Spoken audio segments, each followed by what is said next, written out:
Disclaimer, I love all people equally. I only dislike ideas. So regardless of how this video will get spun as some sort of non-positive things, it's a very positive video. I want to look at Marvel Endgames and all the various narratives that you could have around it. I happen to have one pushed into my timeline by Twitter, of all places, this weekend, asking if declaring fans are debating if Avengers Endgame did enough for the LGBTQ community. A few people agreed with my tweet when I said, no, they are not. It is my firm belief that no, fans of Marvel or fans of Endgame are not worried about what it did for a particular group of people. Fans of identity politics are. Now, you can be a fan of more than one thing, but I think it's disingenuous to say, like, oh, yeah, the movie did 1.5 billion in sales in an opening weekend, but that's the question Marvel fans are really asking now. How about where do we go from here? That's a more reasonable question. You're talking about people celebrating the end of a 10-year story arc, 22 films.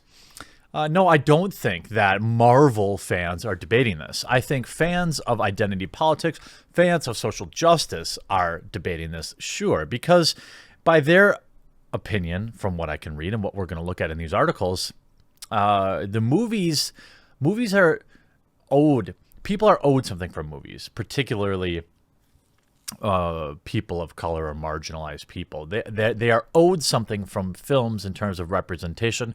Films are supposed to do things other than just entertain. They are here to change the world. That's right. Marvel fans unhappy with Avengers Endgame's LGBTQ misrepresentation. Okay, so they try to do something and it blows up in their face. Let's read about it. As Avengers Endgame continues its world-conquering run at the box office, one particular scene is attracting some attention for introducing the franchise's first openly gay character. I don't think this is the franchise's first openly gay character. Maybe the movie, but S.H.I.E.L.D., Jessica Jones, there's been others in those series, I mean.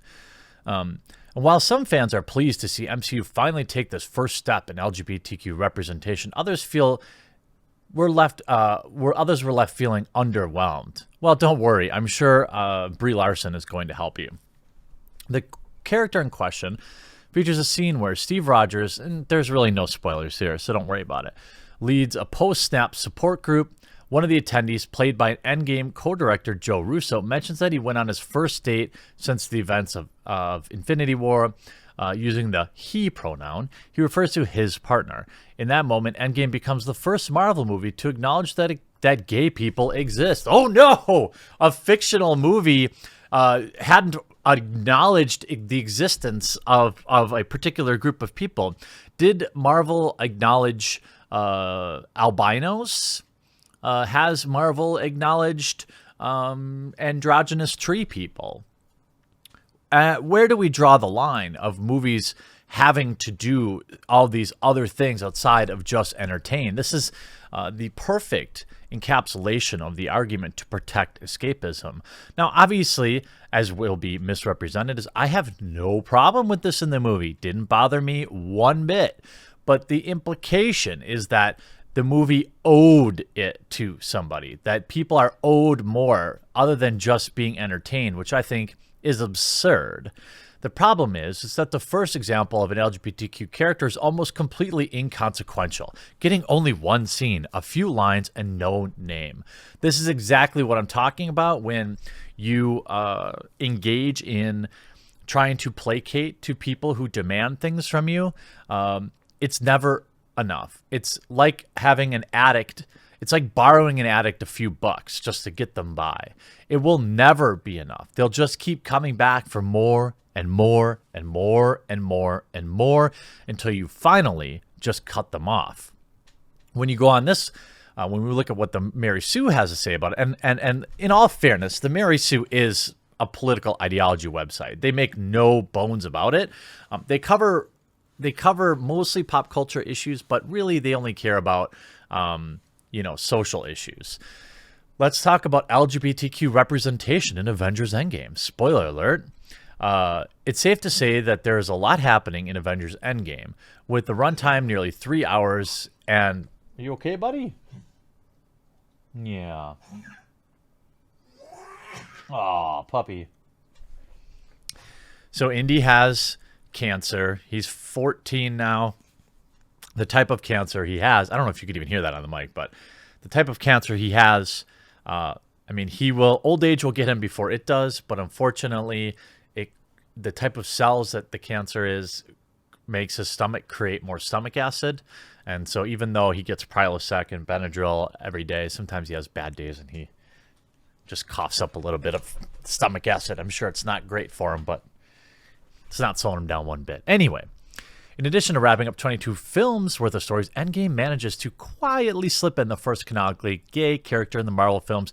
Co-director Joe Russo plays a gay man in the film. As one of the members of Captain America's support group, Russo's character talks about going on his first date post-snap and how he and his date both cried during their first date because they lost their partners. It's a quiet moment you would almost miss if it was gay. Oh, you'd almost miss it was gay if not for Russo's use of the pronoun he when referring to his date. Don't you think that is more reasonable? Like, that is a more helpful representation of the gay community than someone being like, I'm gay! Like, going way over the top. Oh, that's going to get clipped. It's like, yeah, so what that he's gay? Big deal. It doesn't, his choice of date had nothing to do with like how he was reacting to half of the population disappearing at night. No one in the group reacts to his sexuality, just his story. Moving on. Yeah, imagine that. That's normal, right? Russo said the scene representation is really important. It was important for us as we did for all 4 films. We wanted a gay character somewhere in the film. We felt it was important that one of us play him. I don't know if they're gay in real life or something, but why would that seems odd. To ensure the integrity and show that it's important to the filmmakers that one of us is representing that. It's a perfect time because one of the things that is compelling about the Marvel Universe moving forward is its focus on diversity. Well, no, why did you not want to do any more Marvel films? I don't know. Maybe you'd want to make good movies and not focus on people's skin color, but whatever. This has been, of course, LGBTQ characters on the small screen. Okay, yeah. Jerry Hagrath and Jessica Jones, Joey Gutierrez on Agents of S.H.I.E.L.D. Marvel already has 2 queer characters in Deadpool's Negasonic Teenage Warhead and her girlfriend Yukio via their partnership with Fox. Marvel has come close to big screen representation, most notably with Valkyrie in Thor Ragnarok. Tessa Thompson, who fought for her character's bisexuality, even filmed a scene of a woman leaving her room, but it ended up on the cutting room floor. Russo followed up by saying, we wanted it to be casual with the fact that the character is gay tied in the fabric of the storytelling. Yeah, that's how you do it. I think that's how you do it. You don't imagine, like, it'd be like having, I don't know, I know the sexuality in somebody's race isn't the same. But I'm saying, like, it'd be like having a black friend as a white guy and only ever talking about their blackness. They don't want that. They're just people like you or I. Same with gay. You know what I mean? I don't understand this. This is how, like, this goes deep into the how I meme on how SJWs write gay folks in games. They write them like a meme of being gay. Like, they're so over the top and all they ever talk about is being gay. Every gay couple I know, which is admittedly only 3 or 4, have almost never talked to me about, so today in gay news, or like, hey, we were being gay at the grocery store earlier today, or man, as a gay man, it's really tough to root for the Brewers right now. Their bullpen's letting me down. That's not how normal people talk. That's how SJWs write them. That's how they write gay characters to be. And of course, like, you have all this stuff, article after article after article will be written about this. But, you know, at the end of the day, no, fans are not debating whether it did enough for representation. That's the thing. What is the requirement? This is the same argument about we need more women in video games. Okay, well, how many is enough? Well, more. Okay, well, when will it ever be enough? Well, when we get more. We want more. Why? Well, because more. It's an endless argument that employs writers and Twitter personalities, and I suppose by association myself, to pointing out, look, films don't owe you anything other than maybe to entertain you. And even then, I suppose there is that contract when you're paying $15 or $20 to go see a movie, that you want to be entertained, whether that means being scared, or that means having some laughs, or that means having a suspenseful 2 hours. But certainly to demand that it owes anything to any particular community is absurd.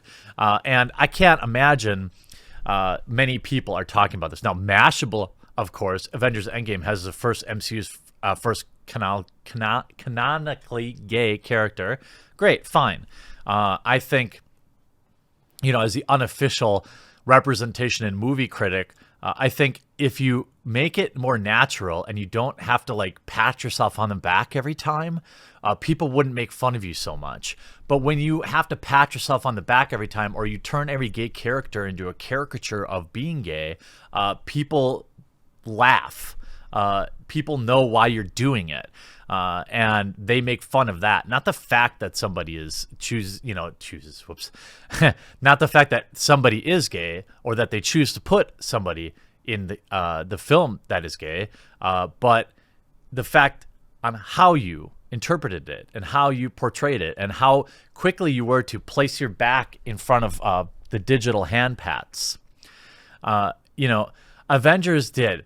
Did anyone catch the gay man in the beginning talking about experiences? Representation matters. I don't think it does.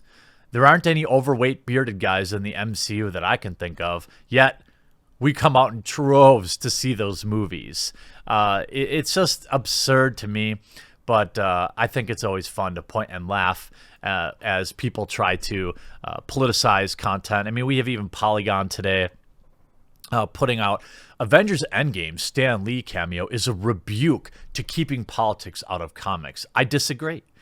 A brief moment in the Avengers finale speaks to Marvel's comic history. Now, Marvel, I think that there's a common misunderstanding when, I guess I can speak for myself, when I say, hey, keep politics out of video games or comics. I'm not saying that comics or video games can't handle political issues. What I'm have a problem with is when they push issues on the reader or the game player. Let people decide for themselves. When they are so obviously pushing a narrative, that isn't doing any favors. When you just say, ooh, poof, Iceman's gay now, representation matters, you're not doing it. You're shortcutting it. You're lazy. You're not committing to it. The X-Men did a lot, in the political sphere of things, but they weren't coming out and picking a side. They were letting the reader decide. And the idea that you're going to speak for Stan Lee after he's gone is pathetic. You don't know what Stan Lee thought. Yes, Stan Lee has spoken about political issues, but that is often how this point of view is misrepresented. They'll say, oh, see, Stan Lee always talked about politics. Okay, great. Movies can possess political elements, but when they push a narrative, that's when the critiques happen. I hope you enjoyed this video. I hope Avengers Endgame was gay enough for you. We'll talk to you again real soon.